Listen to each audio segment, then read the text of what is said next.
नमस्कार, एबीपी गंगा में आपका स्वागत है। मैं हूं रोहित सिंह सावल और आप देख रहे हैं देश प्रदेश का सबसे दमदार शो बात तो चुभेगी। सियासी मैदान में चुनाव किसी अखाड़े से कम नहीं, जिसमें सबसे बड़ा शक्ति प्रदर्शन होता है।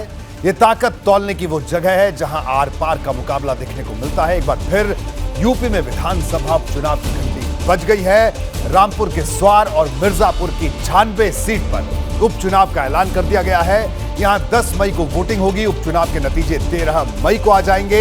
ये वो वक्त रहेगा जब राज्य में नगर निकाय चुनाव की सरगर्मी भी सातवें आसमान पर होगी। यही वजह है कि अभी से स्वार और 96 से लेकर लखनऊ तक सियासी पारा चढ़ गया है। स्वार सीट से सपा के अब्दुल्ला आजम की विधायकी रद्द होने से खाली हुई थी। 96 सीट अपना दल एस के विधायक के निधन से खाली हुई थी।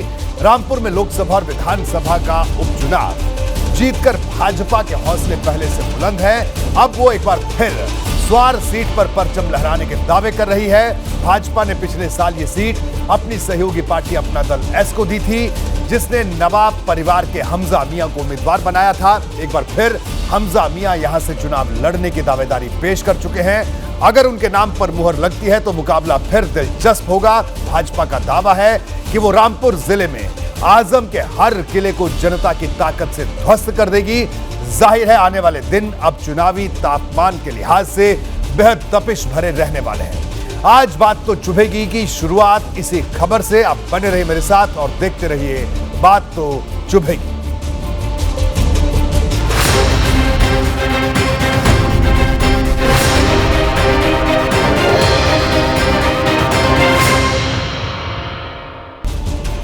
सवाल सिर्फ एक सीट जीतने भर का नहीं है। भाजपा एक बड़े मिशन को आगे बढ़ा रही है। वो मुस्लिम वोट बैंक को लेकर महाप्रयोग कर रही है। इसकी शुरुआत पसमानदा कार्ड से हुई, फिर सूफी सम्मेलन के जरिए अगड़े मुसलमानों को लुभाने का दांव चला और अब बारी हर मुस्लिम तबके को अपने पाले में करने के। इस लिहाज से स्वार सीट का उपचुनाव केंद्र बिंदु में रहने वाला है।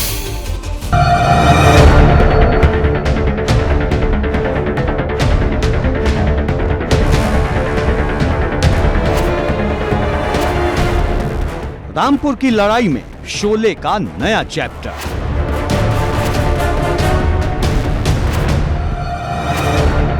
स्वार विधानसभा सीट पर उपचुनाव का बिगुल। The polling will take place on 10th of 5 in single phase and day of counting would be 13th of 3. आजम परिवार से आर पार की दावेदारी शुरू। मुझे आशीर्वाद प्राप्त होता है और मौका दिया जाता है तो मेरा मानना है कि ये जीत मैं एक ऐतिहासिक जीत प्राप्त कर सकता हूँ स्वार में अपनी बात। भाजपा करने लगी जीत की भविष्यवाणी। निश्चित रूप से भाजपा जीतेगी, मुझे विश्वास है, क्योंकि सरकार ने जो जो काम किए, हमारी केंद्र की सरकार हो मोदी जी के नेतृत्व में, राज्य की सरकार हो योगी जी के नेतृत्व में। स्वार में 10 मई को वोटिंग, माहौल अभी से गर्म। टांडा विधानसभा जो सीट है उसमें शुरू से ही अगर देखा जाए तो 6 से ज्यादा बार वहां भारतीय जनता पार्टी वहां से चुनाव जीती। तो हम लोगों के लिए ये कोई बहुत बड़ी आजम के होम ग्राउंड पर इस बार सपा का कैप्टन कौन?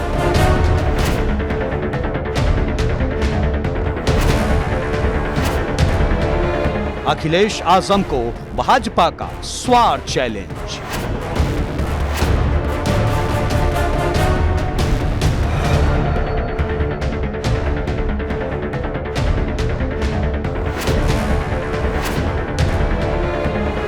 आजम के जलवे का नया टेस्ट।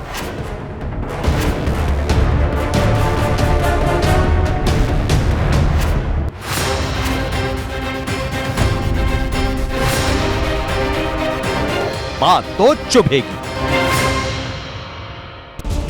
चुनावी रेस में सपा अपनी साइकिल की रफ्तार तेज करने के लिए अभी से फुल फॉर्म में है।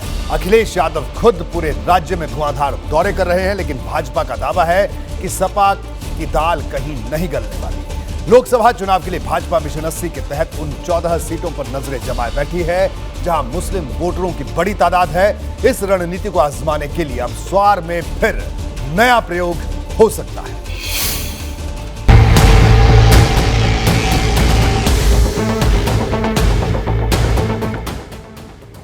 रामपुर की सियासी फिजा में एक बार फिर तपिश बढ़ चली है।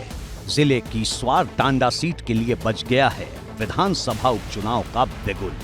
यहां एक बार फिर आजम खान के परिवार की सियासी अग्नि परीक्षा होनी है। रामपुर लोकसभा सीट और रामपुर सदर की विधानसभा सीट उपचुनाव में गंवाने के बाद एक और उपचुनाव ने सपा के खेमे में हलचल तेज कर दी है। स्वार सीट आजम खान के बेटे अब्दुल्ला आजम की विधायकी रद्द होने की वजह से खाली हुई थी। ये सपा के इस दिग्गज सियासी परिवार के लिए बड़े झटके की तरह था और अब उपचुनाव ने दस्तक दे दी है। रामपुर के पिछले दोनों उपचुनाव में आजम खान ने अपने करीबी आसिम राजा को मैदान में उतारा था। अब देखना यह है कि समाजवादी पार्टी स्वार सीट से किसे अपना उम्मीदवार बनाती है। माना जा रहा है कि आजम अपने किसी करीबी को एक बार फिर मैदान में उतारने का दांव आजमा सकते हैं। हमारा चुनाव किसी भी पार्टी से हो, बस प्रशासन जब चुनाव में कूदता है तो हमारे लिए अब किसी वो रणनीति तैयार करनी है कि अगर प्रशासन भी कूदे तो हम अपनी तैयारी हमने इस हिसाब से करी है कि हम ये चुनाव में जो भी हमारे मंत्री जी आजम खान साहब जिसको कहेंगे, हम सब पार्टी के लोग उसे मुस्तैदी से लड़ाएंगे, संघर्ष से लड़ाएंगे और बाकी आजकल क्या इंसाफ नाइंसाफी होती है उसका मुकाबला करेंगे।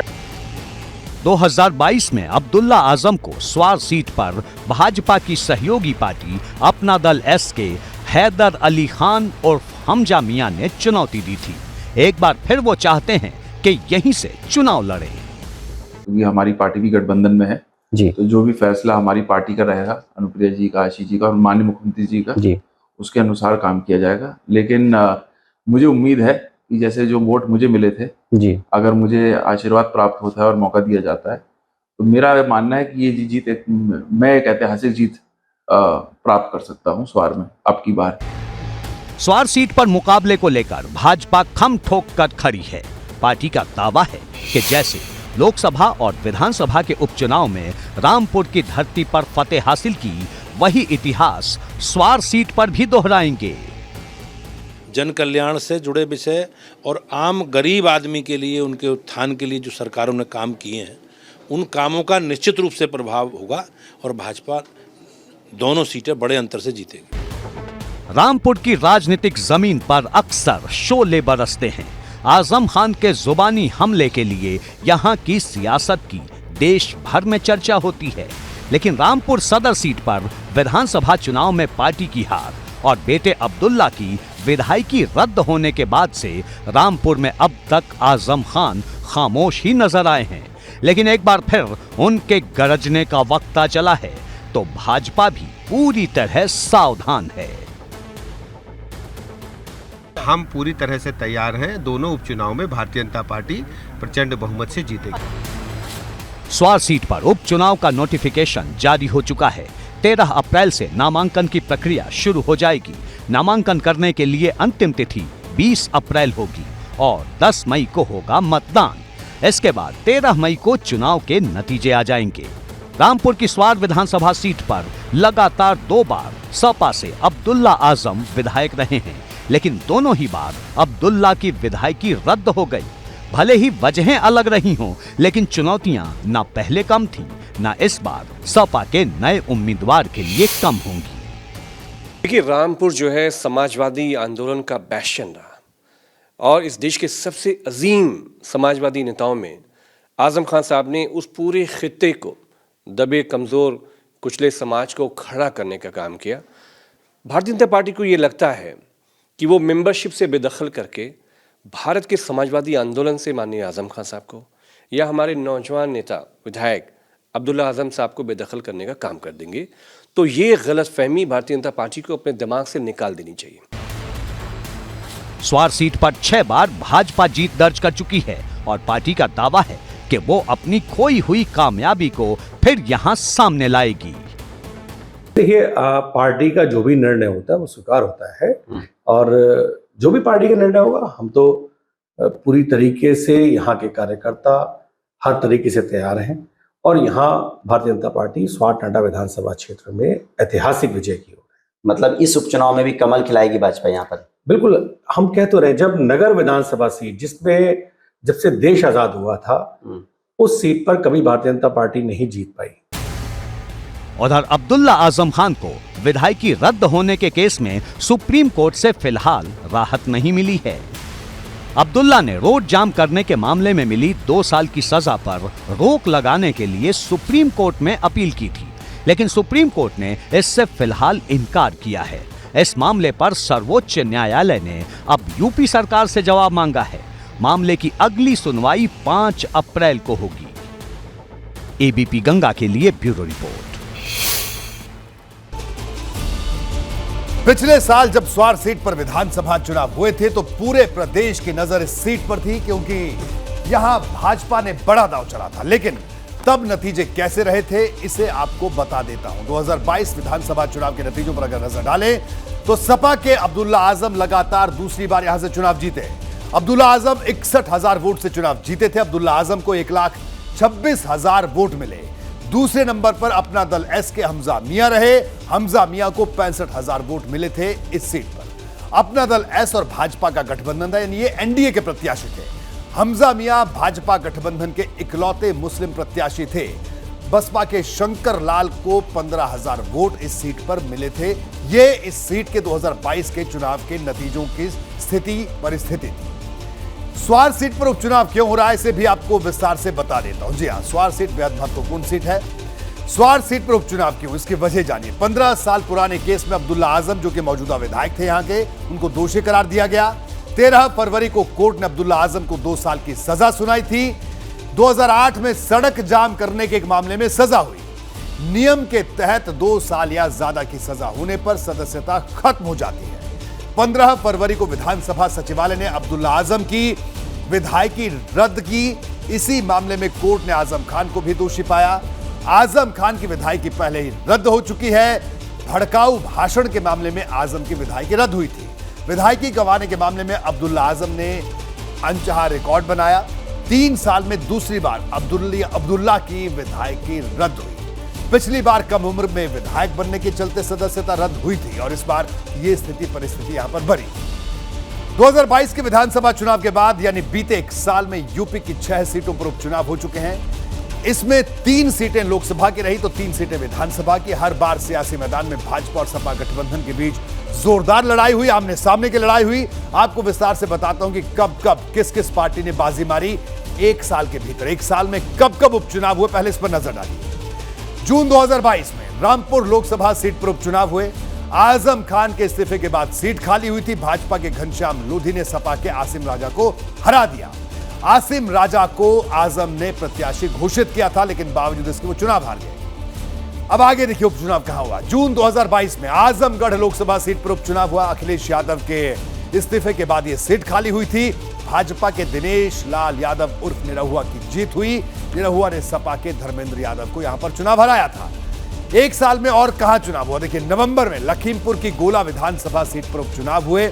और इस उपचुनाव की अगर नतीजों की बात करें तो भाजपा ने दिवंगत विधायक के बेटे अमन गिरी को प्रत्याशी बनाया था। सपा ने विनय तिवारी को टिकट दिया। भाजपा के अमन गिरी ने 38,000 वोट से यहां पर जीत दर्ज की थी। आगे बढ़ते हैं। दिसंबर 2022 में मैनपुरी लोकसभा सीट पर मतदान हुआ। मुलायम के निधन के चलते यह सीट खाली हुई थी। सपा ने डिंपल यादव को मैदान में उतारा। भाजपा के ने रघुराज शाक्य को प्रत्याशी बनाया। डिंपल ने रघुराज शाक्य को 2,88,000 के बड़े अंतर से हराया। आगे बढ़ते हैं। दिसंबर 2022 में मुजफ्फरनगर की खतौली विधानसभा सीट पर भी उपचुनाव हुआ। भाजपा के विक्रम सैनी की सदस्यता रद्द होने के चलते मतदान हुआ। सपा राष्ट्रीय लोकदल ने मदन भैया को प्रत्याशी बनाया। भाजपा ने विक्रम सैनी की पत्नी राजकुमारी सैनी को प्रत्याशी बनाया। आरएलडी और सपा के प्रत्याशी मदन भैया ने राजकुमारी को 25,000 वोट से हराया। दिसंबर 2022 में रामपुर विधानसभा सीट पर भी उपचुनाव हुआ। आजम खान की सदस्यता रद्द होने के बाद उपचुनाव हुआ। भाजपा ने आकाश सक्सेना को प्रत्याशी बनाया। सपा ने लोकसभा चुनाव हारने वाले आसिम राजा को चुनावी मैदान में उतारा। आकाश सक्सेना ने आसिम राजा को 33,000 वोट से चुनाव हरा दिया। तो ये उपचुनावों की स्थिति रही पिछले एक साल में जो उत्तर प्रदेश में हुए। बात राहुल गांधी की, जिस बयान के आधार पर राहुल गांधी को सजा हुई, उस बयान को भाजपा ने पिछड़े समाज के अपमान से जोड़ दिया है और लोकसभा चुनाव से पहले ओबीसी वोटर को लेकर बड़ी गोलबंदी तैयार की जा रही है। इसे बड़ा चुनावी मुद्दा बनाने की तैयारी में नजर आ रही भाजपा ने देशव्यापी अभियान की रूपरेखा बना ली है। आज भाजपा अध्यक्ष जेपी नड्डा ने ओबीसी सांसदों के साथ मीटिंग की। उधर कांग्रेस भाजपा की इस रणनीति पर चुभने वाला वार कर रही है।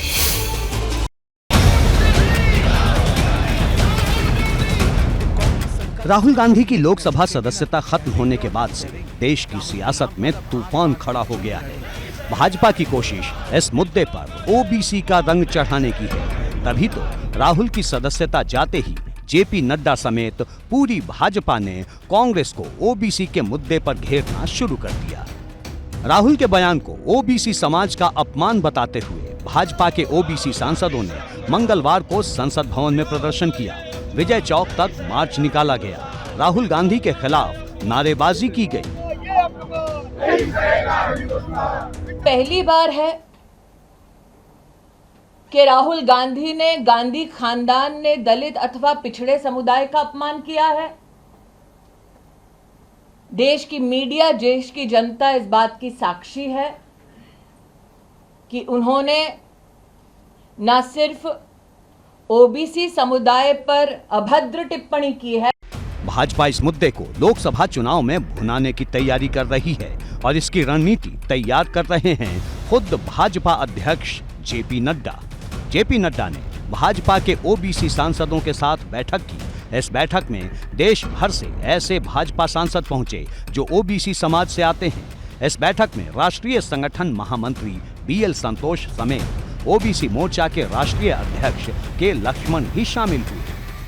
बैठक का मेन उद्देश्य यही है कि उनके क्षेत्र में ओबीसी और माइक्रो ओबीसी पे चर्चा होगी और उनको क्या समस्याएं आ रही हैं जमीनी स्तर पे, तो उसका फीडबैक भी लेंगे और कुछ निर्देश भी देंगे। क्योंकि हमारे राष्ट्रीय उपाध्यक्ष ओबीसी मोर्चा के हमारे हंसराज रईस जी अभी ओबीसी कमीशन के भारत सरकार के चेयरमैन भी हैं। तो बहुत सारी कठिनाई जमीनी स्तर पर ओबीसी समाज को आती है। देश भर में भाजपा ने जिन ओबीसी सांसदों को बुलाया उनकी संख्या 100 से ज्यादा है, जिसमें 84 लोकसभा के सांसद हैं जबकि 22 राज्यसभा के। कुल मिलाकर भाजपा राहुल गांधी की टिप्पणी को पूरे पिछड़ा वर्ग के अपमान से जोड़कर नया मैदान सजाने में जुटी है। देखिए, बीजेपी तो निरंतर एक चुनाव लड़ती है तो दूसरे चुनाव की उसी दिन से तैयारी शुरू कर देती है। तो कोई तैयारियों के मद्देनजर नहीं है। ये ओबीसी समाज के हितों के बारे में कि जमीनी स्तर पर उनको समस्याएं क्या आती है, जमीनी स्तर पर संगठन उनको जातीय समीकरण के तहत पार्टी के विचारधारा से जोड़ने का भी काम करे। भाजपा की कोशिश देश के हर गांव तक पहुंचने की है। तभी इस कार्यक्रम का नाम गांव गांव चलो, घर घर चलो अभियान दिया गया है। पार्टी के स्थापना दिवस पर 6 अप्रैल को हरियाणा से खुद जेपी नड्डा इसकी शुरुआत करेंगे। कार्यक्रम में मोदी सरकार की योजनाओं के बारे में बताया जाएगा और कांग्रेस पर चुभने वाला वार होगा। हालांकि कांग्रेस इस पर भी पलटवार कर रही है। मेहुल चौकसी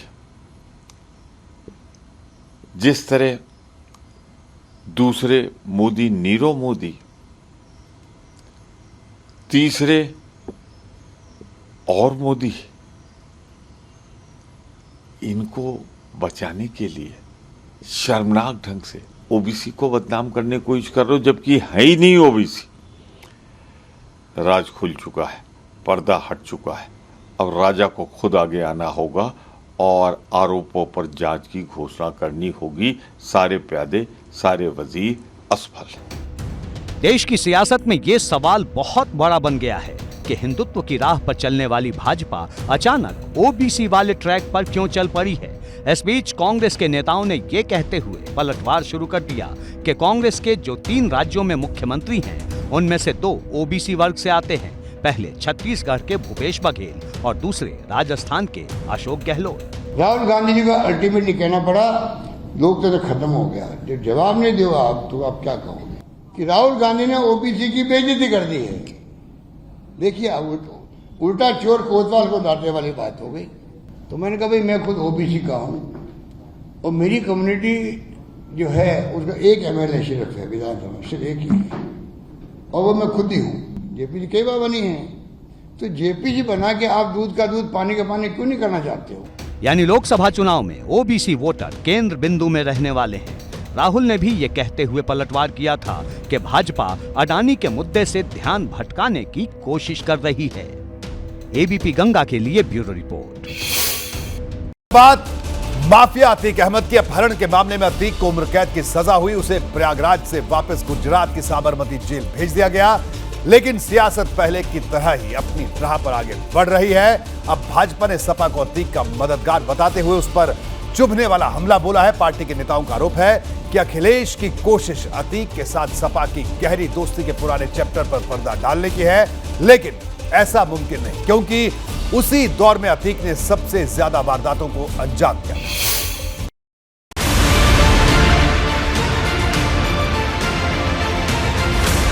उम्र कैद की सजा के बाद माफिया अतीक साबरमती जेल वापसी हो गई, लेकिन सियासत की रेस उसके नाम पर अभी भी सरगर्म है।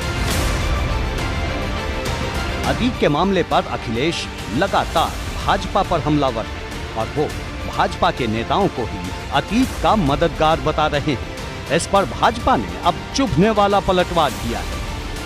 अखिलेश जी शायद वो बहुत छोटे रहे होंगे उस समय या पैदा हुए होंगे, मगर उनको इतिहास पता होना चाहिए कि समाजवादी पार्टी का इन अतीक अहमद और इस प्रकार के जो माफिया हैं उस पे उनकी पार्टी का संरक्षण कितना बड़ा था। यहाँ अतीक अहमद के मामले को लेकर अखिलेश यादव के बयान को भी आपको फिर से सुनना चाहिए, जिसमें उनके निशाने पर भाजपा थी। आपको ये जांचना चाहिए कि जेल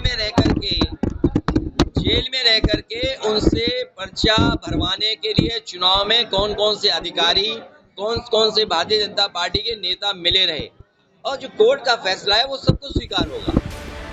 अब भाजपा पूरी पोथी खोलकर बैठ गई है। पार्टी का आरोप है कि अतीक अहमद जैसे लोग सालों से सजा से इसलिए बचते रहे क्योंकि समाजवादी पार्टी की सरकार ने उसे संरक्षण दिया। माफिया को शह देना उसका इतिहास है। देखिए, अखिलेश जी जो है वो पूरा का पूरा एक राजनीतिक जो कहते हैं समाजवादी पार्टी को बचाने का पूरा वो प्रयास कर रहे हैं। देखिए, जितने भी अपराधी हैं, बदमाश हैं, उन सबको आज कानून का भय है। हमारी प्रतिबद्धता है कि हम सभी अपराधियों को कानून के तहत कड़ी से कड़ी सजा देंगे। एक तरफ अतीक अहमद को लेकर राजनीतिक माहौल गर्म है, तो दूसरी तरफ माफिया के भाई अशरफ के बयान पर भी पारा हाई है। अतीक के भाई अशरफ को मंगलवार को प्रयागराज के स्पेशल एमपी एमएलए कोर्ट ने उमेश पाल को अगवा करने के आरोप से बरी कर दिया था। इसके बाद अशरफ ने ये कहकर सनसनी मचा दी कि एक पुलिस अफसर ने उसे 2 हफ्ते में हत्या कर देने की धमकी दी है। चीफ जस्टिस को और इलाहाबाद के चीफ जस्टिस को और माननीय मुख्यमंत्री को मेरा बंद लिफाफा पहुंच जाएगा अगर मेरी हत्या होती है। भाजपा ने अब इस पर तीखी प्रतिक्रिया दी है। पार्टी कह रही है कि अब माफिया के मन में खौफ है और ये जाहिर करता है कि उसे किस तरह का फोबिया हो गया है। आप लोगों का तो एक फोबिया चलता था, ये डॉन और माफिया का फोबिया चलता था। आज आप लोग इस तरह की जब बात करते हो तो एक बात जरूर सिद्ध हो रही है कि आप सबके अंदर अब योगी फोबिया भी आ गया है। साफ है कि आने वाले निकाय चुनाव से लेकर उपचुनाव तक में माफिया को सजा का मुद्दा बहुत बड़ा बनने वाला है। एबीपी गंगा के लिए ब्यूरो रिपोर्ट। राहुल गांधी ने लोकसभा की सदस्यता रद्द होने के बाद फौरन सरकारी घर छोड़ने का ऐलान कर दिया, लेकिन कांग्रेस इस कसक को भूलने को तैयार नहीं। अब वो इस मुद्दे को जनता के बीच ले जा रही है। इसके लिए पार्टी के आला नेताओं से लेकर संगठन के निचले स्तर तक नया अभियान शुरू किया गया है। यह अभियान अपने आप में अनूठा है। पार्टी के नेता और कार्यकर्ता अपने घरों के बाहर एक पोस्टर लगा रहे हैं जिस पर लिखा है, मेरा घर राहुल गांधी का घर। यह पार्टी का भाजपा के खिलाफ नया हल्ला बोल है। इसे इमोशनल टच देने में कोई कसर नहीं छोड़ी जा रही। मन करे सो प्राण दे, जो मन करे सो प्राण ले, वही तो एक सर्वशक्तिमान है। विश्व की पुकार है, ये भागवत का सार है कि युद्ध ही तो वीर का प्रमाण है। राहुल गांधी की सांसदी गई तो कांग्रेस पीछे हटने के बजाय एक कदम आगे बढ़ गई। सड़क पर उतरकर प्रदर्शन करने लगी। अडानी के मुद्दे पर सवालों की लिस्ट और लंबी होने लगी। लेकिन लड़ाई अभी खत्म नहीं हुई है। लड़ाई तो और ज्यादा बढ़ गई है, क्योंकि सांसदी खत्म होने के बाद जब राहुल गांधी को सरकारी घर खाली करने का नोटिस जारी हुआ तो कांग्रेस फिर आक्रामक हो गई। पहले पार्टी अध्यक्ष मल्लिकार्जुन खड़गे ने राहुल को अपना घर ऑफर किया और फिर पूरी कांग्रेस इसी राह पर आगे बढ़ चली। तरीके से राहुल गांधी के बंगला खाली करने को लेकर के नोटिस दिया गया। उसके बाद कांग्रेस पार्टी ने इसे एक मुहिम के तौर पे ले लिया है और हर जगह अब कैंपेन चला रही है, मेरा घर राहुल का घर। जितने भी कांग्रेसी कार्यकर्ता हैं वो अपने घरों के बाहर पोस्टर लगा रहे हैं और काफी आक्रामक हो गई है कांग्रेस पार्टी, क्योंकि लगातार वो कह रही है कि राहुल गांधी की जिस तरीके से सदस्यता गई है और जिस तरीके से उनके घर खाली कराने को नोटिस दिया गया है वो पूरी तरीके से राजनीतिक द्वेष से भरा हुआ है।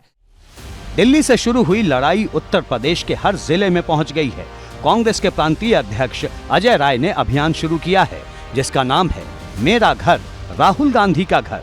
पत्नी के साथ मिलकर अजय राय घर घर में ऐसे पोस्टर लगवा रहे हैं।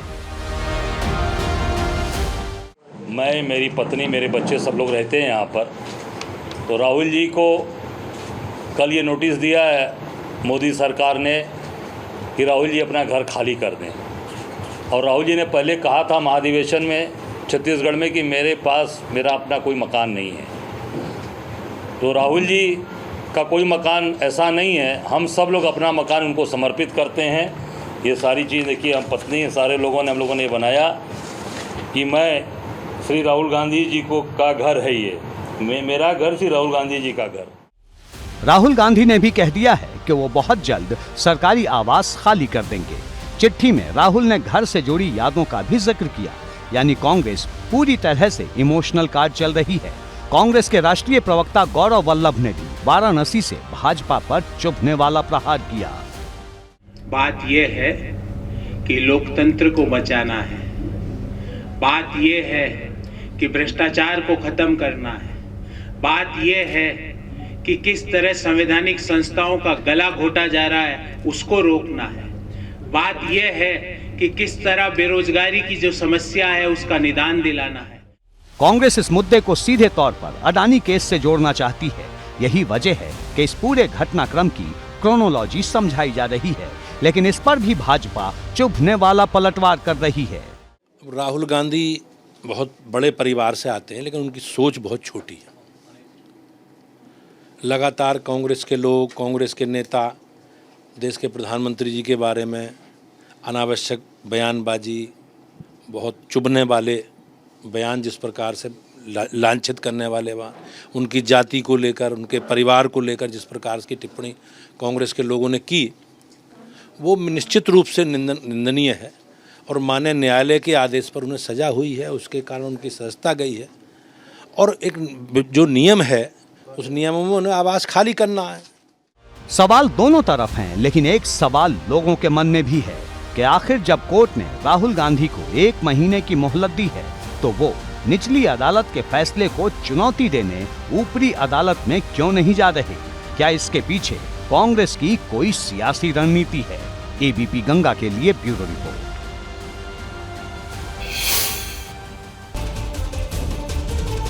और अब आपको बताते हैं कि घर के नाम पर भाजपा की घेरेबंदी के पीछे कांग्रेस का सबसे बड़ा मकसद क्या है और क्या है मारक रणनीति। घर के नाम पर घेराबंदी, देखिए इसको समझिए। भाजपा सरकार के खिलाफ तस्वीरों वाला सत्याग्रह शुरू हुआ है। कांग्रेस राहुल के चेहरे पर बड़ा दांव चलने जा रही है। घर वाले मामले को घर घर तक पहुंचाने की तैयारी कांग्रेस कर रही है। जनता के बीच राहुल को पीड़ित साबित करने की रणनीति है। देश भर में एक साथ पार्टी संगठन सक्रिय हुआ। हैशटैग मेरा घर राहुल गांधी जी का घर घर चर्चा में है। एक संदेश को पूरे देश में फैलाने की तैयारी हो रही है, चाहे सोशल मीडिया के जरिए हो, चाहे दूसरे मीडिया माध्यमों के जरिए। राहुल के मुद्दे पर विपक्षी दलों की एकजुटता से मजबूती मिली है। कांग्रेस के रणनीतिकारों को यह लगता है। बड़े नेता अलग अलग जगहों पर प्रेस कॉन्फ्रेंस कर रहे हैं। राहुल की लोकसभा सदस्यता रद्द करने को साजिश बताया जा रहा है। भाजपा ने राहुल के खिलाफ चला है ओबीसी के अपमान का कार्ड। कांग्रेस ने इसकी काट के लिए देश भर में कैंपेन लॉन्च किया। हर दिन राहुल के नाम पर विरोध का यह अभियान आगे बढ़ेगा। हाल ही के दिनों में यह कांग्रेस का सबसे दमदार इमोशनल दांव माना जा रहा है। कांग्रेस के रणनीतिकार भी इसे इसी तरह का दांव मानते हैं। यूपी में निकाय चुनाव का रास्ता साफ होते ही तमाम दलों ने मजबूत मोर्चाबंदी शुरू कर दी है। इधर सरकार कानूनी प्रक्रिया को पूरा करने में जुटी है। इसमें पहला कदम ओबीसी को आरक्षण देने के लिए संशोधन अध्यादेश का है। राज्य के 761 निकायों के लिए मेयर, नगर पालिका अध्यक्ष और नगर पंचायत अध्यक्ष के पदों पर आरक्षण की लिस्ट जारी होने के बाद इसकी शुरुआत हो जाएगी। सरकार का दावा है कि जल्द से जल्द चुनाव करवाने को लेकर वो अपनी जिम्मेदारी पूरा करने में कोई कसर नहीं छोड़ेगी। निकाय चुनाव की कानूनी प्रक्रिया तेजी से आगे बढ़ने लगी है। सुप्रीम कोर्ट ने ओबीसी आयोग की रिपोर्ट को हरी झंडी दी तो सरकार भी एक्शन में आ गई। सीएम योगी ने कैबिनेट की बैठक बुलाई, जहां ओबीसी को आरक्षण देने के लिए संशोधन का अध्यादेश लाया गया। अब गुरुवार को सरकार नोटिफिकेशन भी जारी कर देगी। संभवतः हम कल आपको और भी जानकारी देने में हम समर्थ हो पाएंगे। यानी गुरुवार को आरक्षण को लेकर सरकार की तरफ से सूची जारी की जाएगी। मेयर से लेकर नगर पालिका अध्यक्ष और नगर पंचायत अध्यक्ष के पदों पर ओबीसी आयोग की रिपोर्ट के बाद कितना बदलाव दिखेगा, ये सरकार की नई सूची आने के बाद साफ होगा। कैबिनेट की बैठक में इससे जुड़े प्रस्ताव को मंजूरी दे दी गई। आयोग की रिपोर्ट के मद्देनजर हमें कुछ कानूनी संशोधन करने पड़ेंगे, क्योंकि आयोग ने कुछ नई बातें कही हैं।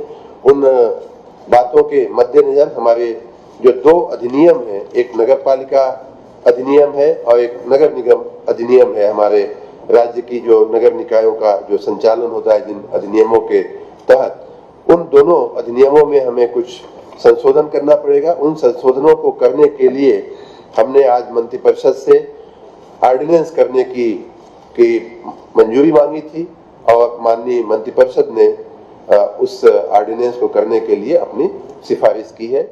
योगी कैबिनेट ने वैसे तो 22 प्रस्तावों पर मुहर लगाई, लेकिन सबसे ज्यादा चर्चा ओबीसी आरक्षण वाले प्रस्ताव की रही, क्योंकि पूरा प्रदेश निकाय चुनाव का इंतजार कर रहा है। कुल 22 प्रस्ताव आए और उनको सर्वसम्मत से पास कर दिया गया है। प्रदेश के विकास को गति देने के लिए, चतुर्मुखी विकास के लिए हमारी सरकार का संकल्प है। उस दिशा में हम लगातार काम कर रहे हैं। सर, ओबीसी आरक्षण पास हो गया अध्यादेश? हाँ, अध्यादेश कैबिनेट ने पास कर दिया है। इस बार के निकाय चुनाव में ओबीसी आरक्षण का मुद्दा गर्म रहने वाला है, क्योंकि भाजपा के नेता हों या सपा के, जब भी चुनावी मैदान में उतरेंगे तो आरक्षण के मुद्दे पर अपनी अपनी वकालत करेंगे। लेकिन ओबीसी समाज किसके साथ है, इसकी तस्वीर नतीजों के बाद ही साफ हो पाएगी। एबीपी गंगा के लिए ब्यूरो रिपोर्ट। निकाय चुनाव की सुगबुगाहट होते ही भाजपा ने जमीन पर तैयारियां तेज कर दी हैं। आज पार्टी मुख्यालय पर बड़ी बैठक बुलाई गई, जिसमें प्रदेश भाजपा की नई टीम के सभी पदाधिकारी शामिल हुए। सभी पदाधिकारियों को निकाय चुनाव से जुड़ी जिम्मेदारी सौंपी गई। बैठक में पार्टी प्रदेश अध्यक्ष भूपेंद्र चौधरी और महामंत्री संगठन धर्मपाल सिंह भी शामिल हुए। वहीं मायावती ने निकाय चुनाव के प्रचार की जिम्मेदारी महिलाओं को सौंपने की का नया दांव चल दिया है।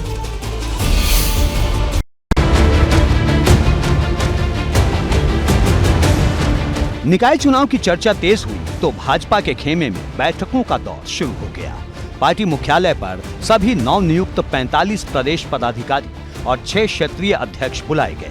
काफी देर तक मंथन चला। पदाधिकारियों को लोकसभा चुनाव से पहले होने वाले सियासी सेमीफाइनल की जिम्मेदारी सौंपी गई। आगामी नगर निकाय के चुनाव हैं, सहकारिता के भी चुनाव हैं, विधानसभा के 2 उपचुनाव हैं, लोकसभा के चुनाव हैं। ये सारी तैयारी अलग अलग माध्यमों से हम लोग कर रहे हैं और हमारे सभी कार्यकर्ताओं की इसमें भूमिका है। सबको दायित्व इन सब विषयों के लिए दिए गए हैं। निकाय चुनाव पर जो कानूनी तलवार खींची थी वो हट चुकी है। खास बात यह है कि निकाय चुनाव से पहले अमित शाह का यूपी दौरा भी होने वाला है। 7 अप्रैल को अमित शाह कौशाम्बी महोत्सव में हिस्सा लेंगे। उधर भाजपा की कोशिश ओबीसी समाज तक एक बड़ा संदेश पहुंचाने की है। और अब 27% ओबीसी आरक्षण के साथ उत्तर प्रदेश के अंदर निकाय चुनाव संपन्न होंगे और भारतीय जनता पार्टी की बूथ से लेकर के और पूरे प्रदेश स्तर तक मजबूत तैयारी है। और हम नगर निकाय चुनाव में, चाहे वह नगर निगम हो, चाहे नगर पालिका, चाहे नगर पंचायत, पार्षदों सहित बहुत शानदार सफलता के साथ आगे बढ़ेंगे। माना जा रहा है कि निकाय चुनाव लोकसभा चुनाव से पहले होने वाला सेमीफाइनल है। जमीन पर कौन सी पार्टी कितनी मजबूत है, इसका परीक्षण इसी चुनाव में होगा। उधर अखिलेश ने भी ऐलान कर दिया है कि वो इस बार भाजपा को घुटने पर लाएंगे। निकाय चुनाव में आप जहां-जहां बीजेपी के लोगों के नगर पालिका अध्यक्ष या मेयर रहे हैं, जो स्मार्ट सिटी का सपना दिखाया था, आप बताओ कचड़े से शहर भर गए हों, गंदगी से शहर बस गए हों, आप कूड़ा ना उठा पा रहे हो, गंदगी साफ ना कर पा रहे हो, माँ गंगा का संकल्प लिया था माँ गंगा साफ हो जाएगी, मच्छर हैं, डेंगू वहीं ज़्यादा हुआ जहाँ बीजेपी के मेयर थे। तो मुझे उम्मीद है इस बार जनता इनके सभी जो हैं बड़े पदों पर बैठे उनको हराएगी। सबकी अपनी अपनी तैयारी है और इस तैयारी के बीच सियासत की नजरें मायावती की तरफ भी हैं, जिन्होंने पहले निकाय चुनाव में सांसदों की ड्यूटी लगाई और अब महिला कार्ड खेलने की तैयारी है। दरअसल मायावती निकाय चुनाव के प्रचार की जिम्मेदारी महिलाओं को सौंपने की तैयारी कर रही हैं।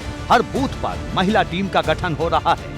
अप्रैल के पहले हफ्ते में मायावती बड़ी बैठक भी कर सकती है।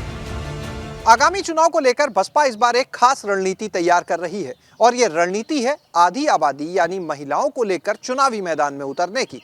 इससे पहले बसपा युवाओं की फौज तैयार करने की योजना पर काम शुरू कर चुकी है और अब महिलाओं को लेकर भी बसपा एक खास रणनीति तैयार कर रही है। आगामी निकाय चुनाव में भी इसकी एक झलक देखने को मिलेगी।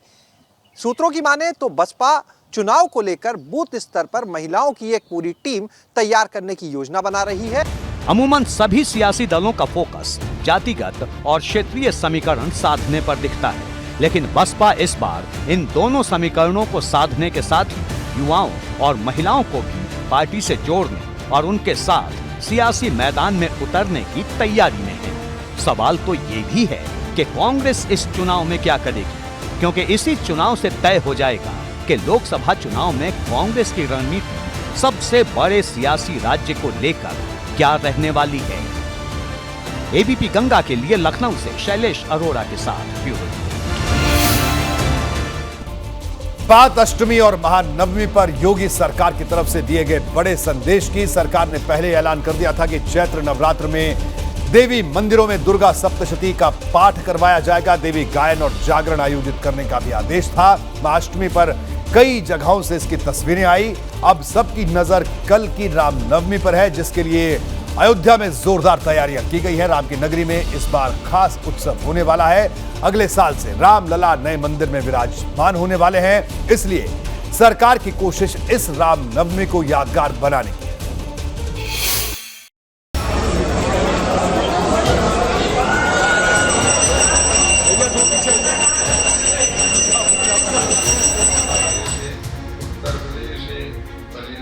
देवी मंदिरों में चैत्र नवरात्रि पर दुर्गा सप्तशती के पाठ का कार्यक्रम महाअष्टमी पर भी भव्य तरीके से हुआ। योगी सरकार की तरफ से राज्य के तमाम जिलों में ऐसे आयोजन हुए। शक्ति की आराधना के इस महापर्व पर इसे योगी सरकार के मिशन शक्ति कार्यक्रम का एक हिस्सा बताया गया।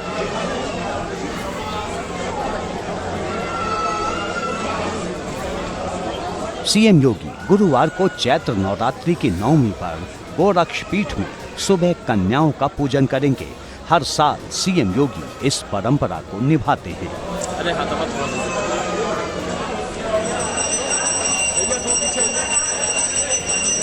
सीएम योगी आदित्यनाथ 101 कन्याओं के पांव पखारेंगे। कन्याओं और बटुकों को भोज करवाएंगे और उन्हें उपहार भी देंगे। इस अवसर पर कन्या पूजन होगा। माननीय महाराज जी स्वयं कन्या पूजन करेंगे। उन्हें प्रसाद ग्रहण कराया जाएगा।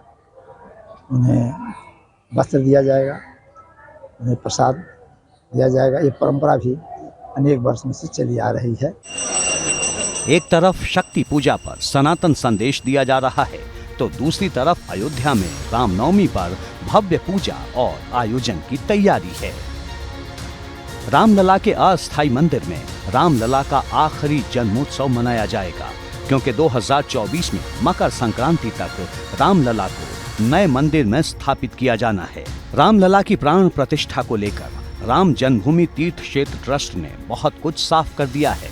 ट्रस्ट के महासचिव चंपत राय की माने तो सूर्य के दक्षिणायन में जाने से पहले दिसंबर 2023 में या फिर सूर्य के उत्तरायण में आने वाले दिन जनवरी 2024 में मकर संक्रांति को रामलला की प्राण प्रतिष्ठा होगी।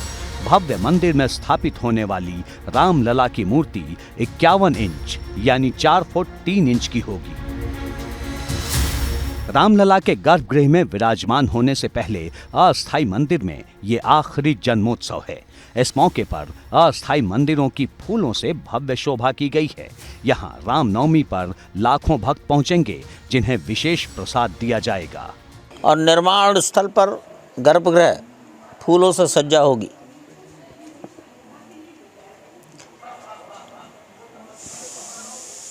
कोशिश की जाएगी 1 लाख लोगों को भगवान के जन्म का प्रसाद मिले, उतनी तैयारी हो रही है। रामनवमी के मौके पर अयोध्या से एक साथ कई बड़े संदेश सामने आने वाले हैं, इसलिए भव्य अयोध्या की दिव्य रामनवमी पर सबकी नजरें टिकी रहेंगी। एबीपी गंगा के लिए ब्यूरो रिपोर्ट।